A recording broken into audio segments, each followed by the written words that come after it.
Yo, what's going on, Kicks Army? I know it's been a minute, but I'm back showing you guys how to draw the Nike SB Dunk Low Travis Scott and PlayStation collab. Now, a common critique that I got with a lot of my older how to draw videos is that the beginning portion goes a little too fast. So I'll be doing my best to slow down the beginning portion of the video to make it much easier for you guys to follow. And don't forget, if you like this video, make sure you go ahead and hit that like button. And if you like this style of videos, make sure you hit that subscribe button to stay notified whenever I upload new videos. Now, with all that being said, let's get it!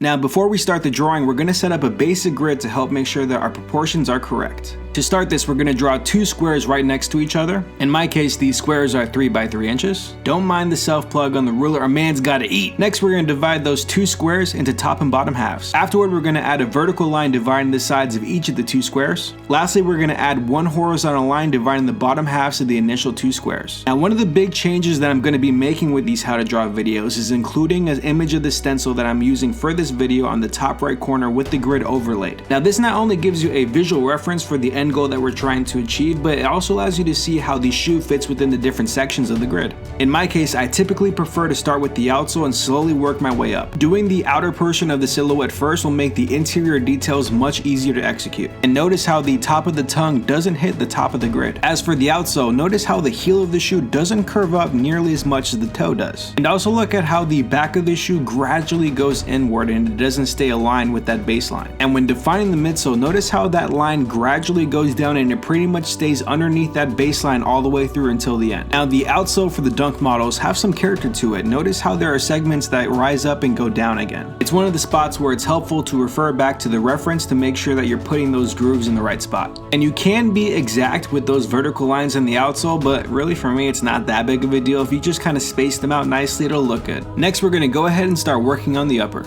Now, because the reverse swoosh is going to cover up a few of these sections, it's better to do that part last, and we can go ahead and start working on this back panel. You can see I'm going pretty soft with the pencil. I'm not trying to really push it down too hard in case some of these lines are a little bit off, because ultimately we're going to be erasing all these pencil marks anyway, so the lighter the pencil marks are, the easier they are to erase. Once that back panel is completed, we can start working on some of the rear details as well as the sock liner. And when it comes to the sock liner, notice how it comes up and it barely meets that side panel all the way at the top. I'm going to add the minor details to the tongue to get that portion out the way. Next, we can start working on that front portion of the shoe that's going to wrap around the toe box, as well as connecting the two main portions with that section that's going to hold all of the laces. Again, if you're working on a particular part and it's not looking too right, you can go ahead and tweak it by adding more lines, but that's why it's important not to press too hard down on the pencil. As for the laces, we have 5 that are going to be coming off of that mid panel, as well as 2 that are going to be reaching the top of that back panel. Personally, I like to extend the laces past the panel that they're in so that way they can look like they're going up and around the tongue. Once we have that penciled in, now we can finally go ahead and start adding in that iconic reverse Travis Scott swoosh. And remember, use the grid. These are your guides to help make sure that everything is going to be exactly where it should be. It might look a little rough at first, but again, go through with the pencil, adjust the lines as you need to.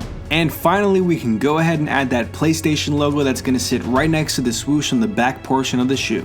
And with that, you're pretty much done with the hardest part. The line work for this Dunk Low is finally complete. Now, before we get into the rest of the line work and the coloring of this video, I do want to give a huge shout out to today's sponsor, Skillshare. I know some of you guys are thinking, wow, your boy's finally moving up in the world, finally got a sponsor. But Skillshare is an online learning community that offers thousands of inspiring classes for creatives and curious people alike. If you're someone that has an interest in illustration, graphic design, photography, writing, animation, fine art, music, film and video, marketing, productivity, freelance, crafts, anything creative, Skillshare's got it for you. For any one of those disciplines, they have classes for both beginners, pros, dabblers, masters alike. I actually had a membership with Skillshare myself back in the day when I was studying graphic design. Aaron Draplin, one of my idols in the world of graphic design, have a number of courses on there that are of course very entertaining but also very informative. If you're a creative and you would like to take your skills to the next level, I highly recommend you joining Skillshare. If you're interested, make sure you go ahead and check out that link in my description, because the first 1,000 people to use that link will get a free trial of Skillshare Premium. Thank you, Skillshare, for sponsoring today's video. Now back to the drawing. In the past, whenever I've done one of these how to draw videos, one of the things that's always agitated me is that for whatever reason I felt like I didn't have agency to move the page around whenever I was doing the line work,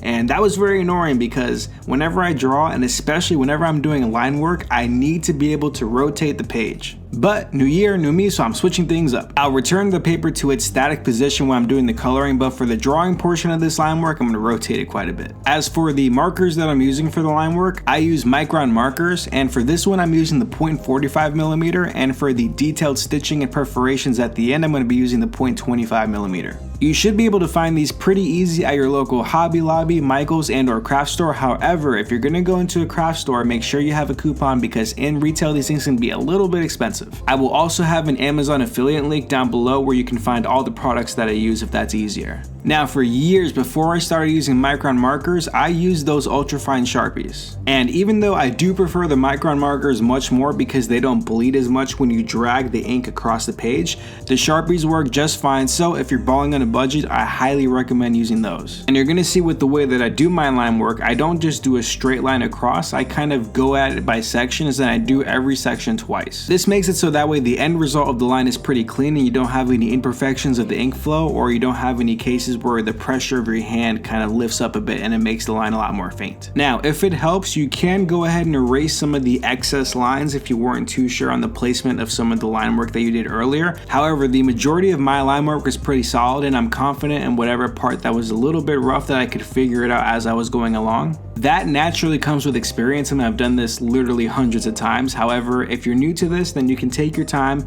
go easy, because whatever steps you make here are permanent, but even if you make a mistake, keep going. If there's one thing that you take away from this video is that mistakes are part of the process. Now, once we have all the line work completed, we can go ahead and start erasing all of those excess marks. However, notice how I haven't done the stitching of those panels yet, as well as the perforations on the toe, and the reason for that is I'm going to do those at the very end. If I were to go ahead and add those marks in now, there's a possibility that they might bleed a little bit too much because I'm going to be blending a lot on these top layers. So to prevent the possibility of that even happening, I'm just going to go ahead and add those at the very end. Now I'm going to be including an image from that teaser commercial that we initially saw these from, and even though the commercial was in black and white, which kind of makes it interesting because it leaves us wondering what the exact colors of the shoe are going to be, I'm just going to assume for now that the white, grays, and blacks are going to be the colorway of the shoe.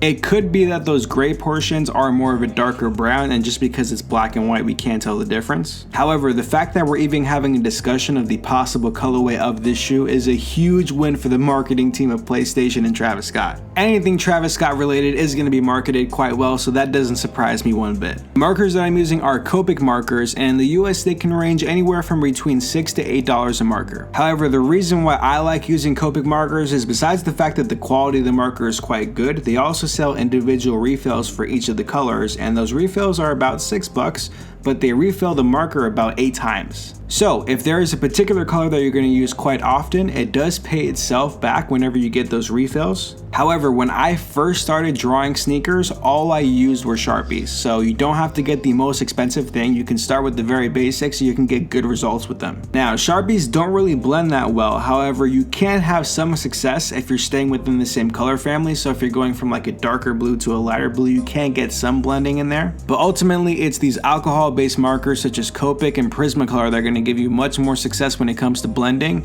as well as it depends on the type of paper that you use. I'm using Canson watercolor paper, and the reason why I like this the best is that it's actually quite thick. The paper itself has a little bit of tooth, which is basically code for a little bit of texture, which makes it easier to grip onto the ink. And because it's thicker paper as opposed to your regular copy paper, it can hold a lot more ink, so it shows the blend a lot clearer. Remember folks, if you're just starting off, I highly recommend you just focus on using regular copy paper and Sharpies. You will be just fine. Looking back on it, I'm actually pretty happy that I started off with Sharpies for so long, because the fact that it was much more difficult to obtain better results with the blending made me appreciate the expensive markers much more. And like I said, now that the color is all done, I'm going to go back through with the 0.25mm micron marker and I'm going to start filling in these details, which is mainly the stitching on the panels of the upper as well as the perforations on the tongue.